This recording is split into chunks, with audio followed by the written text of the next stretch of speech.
আজকে বিজয়ের 54 বছর পূর্তিতে আমরা সাভারে এখানে ডাকসুর পক্ষ থেকে আমরা আসছি।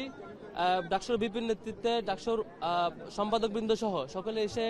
আমরা আসছি। আমাদের আজকের যে জায়গা, এখানে একটা কমিটমেন্ট নেওয়ার জায়গা, সেটি হচ্ছে বিজয়ের 54 বছর পার হওয়ার পরও আমরা 1971 সালে মহান মুক্তিযুদ্ধের রক্তক্ষয়ী একটি যুদ্ধের মধ্য দিয়ে যে স্বাধীনতা লাভ করেছিলাম, সেবার আমাদের কমিটমেন্ট ছিল আমরা ইনসাফের একটি বাংলাদেশ গড়ব, যেখানে মানুষেরা আজাদি পাবে, মানুষেরা তাদের কথাগুলো বলতে পারবে, মানুষের রাজনৈতিক স্বাধীনতা থাকবে, মানুষের সমান অধিকার, মানুষের যে প্রাপ্য অধিকার সেটি নিশ্চিত হবে। সেটি মহান মুক্তিযুদ্ধের একটি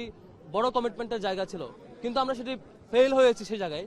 আমরা দেখেছি এই দেশে বাকশাল কায়েম হয়েছে, আমরা দেখেছি এই দেশে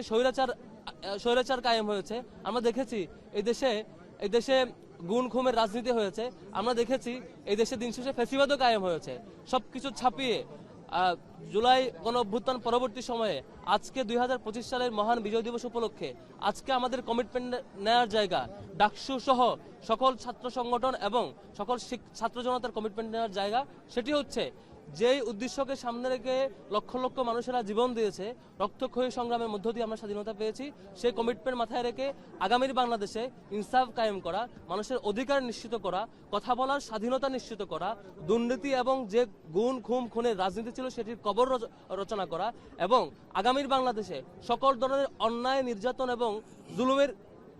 একদম পতন নিশ্চিত করা পর্যন্ত আমাদের যে লড়াই, সেই লড়াই জারি রাখবার কমিটমেন্ট নেওয়ার জায়গা এখানে আমরা নিতে এসেছি। আমরা মূলত আজকে ফুল দেওয়া এবং আনুষ্ঠানিকতা, সেটি শুধুমাত্র একটি আনুষ্ঠানিকতা না, এর মধ্য দিয়ে আমরা যদি কমিটমেন্ট না নিতে পারি, আজকে এত মানুষ আসার মধ্য দিয়ে এখানে যতই ফুল দেয় না কেন, যতই আনুষ্ঠানিকতা উদযাপন করে না কেন, কমিটমেন্ট না নিয়ে যদি আমরা আমাদের করণীয় ঠিক করতে না পারি, দিন শেষে আবারও ব্যর্থতার দিকে আগাবো। আজকে 54 বছর পূর্তিতে এসে ডাকসুর এই অংশগ্রহণে আমরা আবারও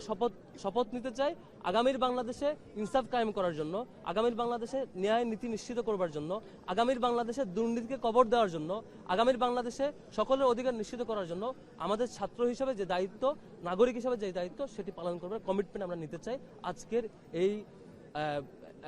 এই সুন্দর আয়োজনের মধ্য দিয়ে।